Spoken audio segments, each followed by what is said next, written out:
Hey, Cat Lover here. Let's jump right into our game for today. I've said it before and I'll say it again that 2017 was a golden year for gaming. I don't know if any game devs went to culinary school, but they were absolutely cooking up cuisines all that year. Sorry, that was a bad joke. Cuphead was one of those 5-star meals. Made by the indie company studio MDHR, Cuphead is a game that no one could possibly forget about. It was a game unlike those that had already been released, and I don't think we'll ever get anything like it unless we get blessed with a Cuphead 2. Fat chance, right? A girl can hope. Cuphead was a game that I played back in 2018 because I didn't have access to it before, so I wasn't able to experience the game firsthand like I wanted to. I knew everything that would happen, but even so, the game was still difficult and breathtaking. And when the delicious last course came out, my boyfriend pre-ordered it for me and I made sure not to view anything about the DLC online. It was amazing to experience the game firsthand for the first time, and I'll never forget how it made me feel. Gameplay footage belongs to Ward of Long Place. Ready to get started? Let's go!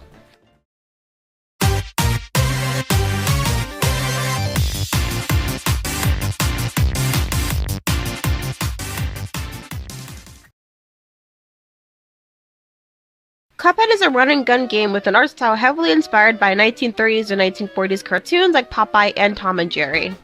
There are many abilities, like gun types and supers, to use in Cuphead that enhance the gameplay.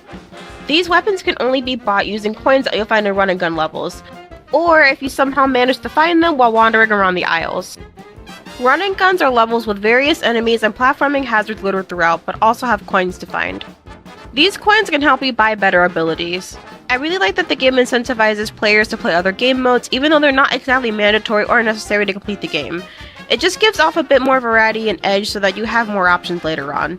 Players will start off with a standard gun, the pea shooter, which deals average damage and can be limited in its scope, but other weapons are unique in their abilities. I'm partial to spread and crack shot, but all other weapons have their appeal in certain situations as well as disadvantages. Now, Cuphead is mostly known for being a boss rush kind of game, with boss after boss after boss if you don't care for running guns. Boss fights are usually where you'll get to see the main appeal of the game. Though the running guns are fun and unique, the bosses are the most recognizable part about Cuphead. Most boss fights take place on the ground, but some give you the ability to take flight and use a plane to defeat bosses that are airborne or just really fucking tall. In every boss fight, there will be 5 cards that appear on the left corner of your screen next to your HP. The cards represent your ability to do mini supers if you have less than 5 cards, or full supers if you have all 5 ready.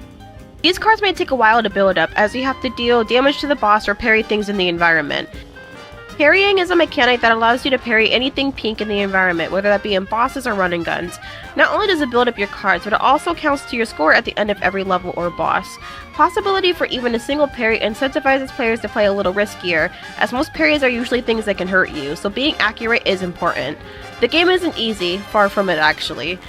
Because of its emphasis on platforming in a lot of sections of the game, abilities like dashing are damn near essential to prevent taking damage. There are so many things about the gameplay that make it feel so special. I've never seen a game quite like this in 2017, and I don't think I've seen one since. You don't count.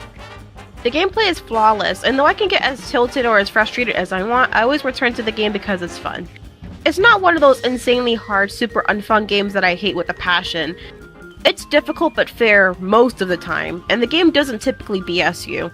It's hard, sure, until you've played the game across 2 different consoles and annoy all your friends to play it like I have. So, TLDR, gameplay is unique as hell and I love it to death. Now that that's out of the way, let's move on to bosses. So, the bosses in Cuphead happen to be the thing it's most well known for, and it's for a good reason too. To start off, the bosses are difficult, just like the running guns, except each boss is more unique than the last. So the story of Cuphead is pretty simple. Cuphead and Mugman gamble and make a deal with the devil, their souls belong to him now, and the only way to clear their debt is to collect the souls of the devil's other debtors.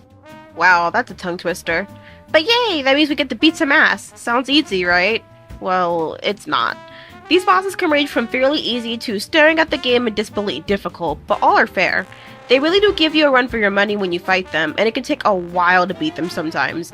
It's almost as if they don't want to burn in hell for all of eternity. Moving on, every boss in the game has so much finesse, creativity, and style, to the point where you can tell what old cartoons they were inspired by. Little from Popeye, Tom from Tom and Jerry, you get it. Even the bosses just sitting idly by have a lot more movement and fluidity than I've seen in hours worth of some games that I've played. Many of the attacks you'll be dodging are well choreographed and, like I said, fair, so you can get mad but not too mad. There are multiple phases per boss, each one being much more different than the last. It can be something as simple as a transition, you fighting an entirely different enemy, or even a sick transformation. Each boss has a designated hitbox, and after a while of hitting it, you'll move on to the next phase. It makes you really excited to see what each phase has to offer, and terrified because things might just get a lot harder than when they were already difficult enough. I really like that you can see how far you are in each boss after dying, as it can help you gauge what you'll need to accomplish the next time you have a go at it. This game really did something to my brain chemistry because I've played each boss like 100 times. Except for this one, I don't have the patience for it after beating it that first time. Either way, nothing is more satisfying than beating a Cuphead boss's ass after they gave you so much trouble the first like 50 times. I feel like a lot of games can't manage to make a game difficult without making it so ungodly hard to the point where players don't feel good beating it, just numb. Here though, you feel immense amounts of pride and joy finally beating a boss that you thought you never would. The game rewards risk-taking, with many pink things to parry in each fight. It's all just a matter of being able to make a split-second decision on whether or not you want to take the risk. It can help you beat the boss faster, or it can cost you HP that you'll desperately need later. It's all up to the player to know if they should take that risk, and I'm all for reckless behavior. The bosses that take place on the ground usually have a lot of platforming involved, but the bosses that take place in the air are more difficult in my opinion. The 2 out of the 3 bosses I had a lot of trouble with, Dr. Claw's Robot and Esther Winchester, both take place in the air, and there's a lot to dodge. It almost feels like a damn bullet hell game with how much you'll have to watch out for. Maneuvering yourself properly and reacting quickly to projectiles being thrown at you at the speed of sound is essential. Trial and error is your best friend with every boss, and though some are laughably easy, that doesn't last very long at all. Giving the player some options on which boss to try to beat first is a smart way to give them a choice on how they want to suffer. I mean, enjoy the game. I do want to talk about how enjoyable the game can be even just for playing it. If you love getting the highest scores possible in games, Cuphead is definitely for you. Might be hell for a bit, but like I said, there's no better feeling than to accomplish something great and seemingly unachievable in a game like Cuphead. I vividly remember genuinely tweaking out when I first played the game, but I never gave up and it paid off because it was the most fun I had had in a long time. A bit of TMI, but I'd had a very rough couple of months before I played the game, me being a very young teenager and all, but this game was one of the things that cheered me up and made me happy. I became quite obsessed with the game for a bit, and the obsession does rounds every couple of months. To put it shortly, the game is just as fun as it sounds. Maybe I'm a little biased because I love 2D indie titles, but Cuphead is just genuinely 100% one of those games you have to try for yourself at least once. You'll always be on your toes with each boss, and beating one just makes you look forward to the next. It has just the right amount of fun, entertainment, charm, and difficulty that'll make you want to play it more. Alright, enough glazing on this section. Let's appreciate something else, the art and animation. Do I even have to say anything? I will anyway. The art style and animation for Cuphead is an integral part of its identity, something you can't take away from Cuphead without stripping it of something of infinite importance. Okay, so that was a little dramatic, but I can explain. I said before that Cuphead's art and animation style are directly inspired by cartoons of the early 20th century, and anyone can see that. Ever watch a cartoon pre or post World War II? Then you know exactly what I'm talking about. Even the lingo and phrases are historically accurate, as well as some of the roles some of the bosses play, but we're not talking about that right now. What makes Cuphead's art and animation so special? Quite a lot, actually. To put it bluntly, without the defined, exaggerated art style it has, it wouldn't be as recognizable as it was and still is. Each character, bosses and NPCs alike, look so different from one another without feeling like they're from completely different places. They all fit the environment and world of Cuphead, all of them looking zany and charming in their own ways without looking too different from one another.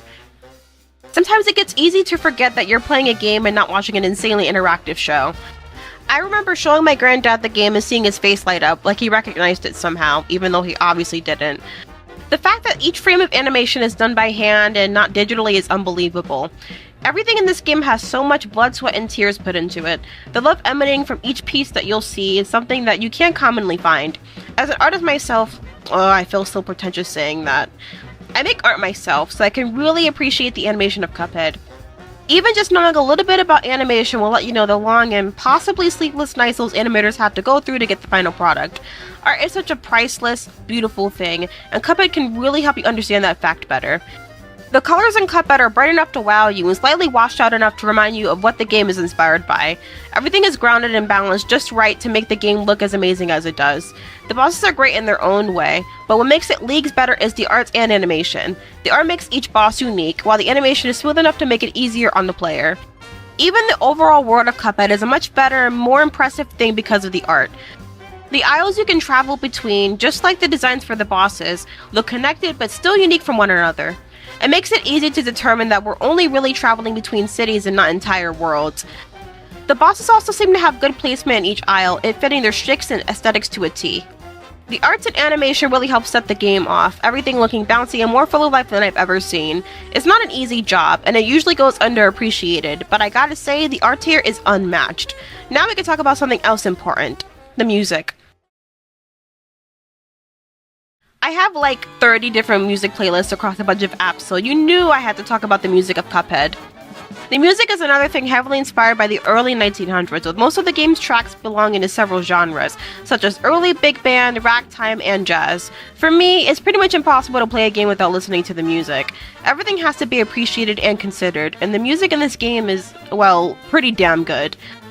Again, like with the arts and animation, they were not only completely original in almost everything they did, but the people involved worked very hard to capture the tone of the game. For example, listen to this track for the boss Sally stage play.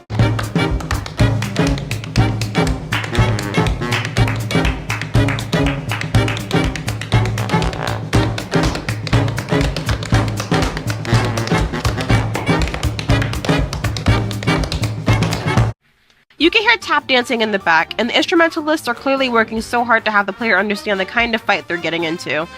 Hiring a very skilled tap dancer for just one singular track really means the people in charge of the music wanted to make it memorable and unforgettable.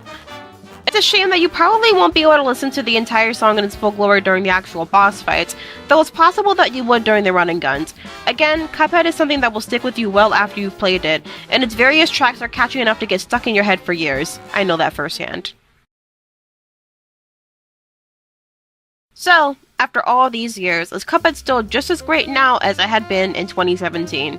Short answer is yes, but I'll give you the long answer anyway. Being one of the 2017 giants, the game made its mark and it'll be staying on the gaming industry forever. In a good way, of course.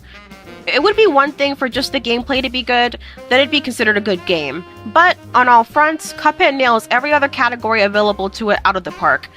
They try hard, but in a way to make an experience that'll be a long-time inspiration for other people. The development of the game was hell for most people involved, and it took perseverance and hard work to get where they are today. It's already hard enough for indie titles to get off the ground and exist, but to stand next to gaming giants and be considered just as good as them must have been a feeling with no match. It was entirely deserved, though. Everyone deserves just as much credit as one another for making something so ambitious and full of ideas work without feeling too jumbled or gimmicky. May not be a game that piques everyone's interest, but it scratched an itch I had in my brain. It's been 7 years, I'm no longer a moody teenager, but an equally moody adult, and I can safely say that something I enjoyed in 2017 still holds up well even today. So, I give Cuphead my stamp of approval, not that it needs it. Cuphead is still a game I can't get out of my head. It's fun, stylish, has great aesthetics, and manages to still be one of my favorite games ever. Anyone who hasn't played it should at least just once, because I can guarantee you it'll be just as enjoyable as you think. The gameplay will have you trying as hard as you can to win and or get a certain score. The arts and animation makes it one of the most unique looking games I've ever played. The music still gives me shivers even after all these years. Cuphead is near and dear to my heart and will always be. What do you think about the game or this video? I'd love to see your thoughts in the comments. Speaking of, I really appreciate the many comments I've received on my previous videos. Holding conversations with viewers really makes my heart feel full. Also, make sure to like and subscribe if you want. No pressure. Please. I'm Cat Lover, I'll see you around. Peace.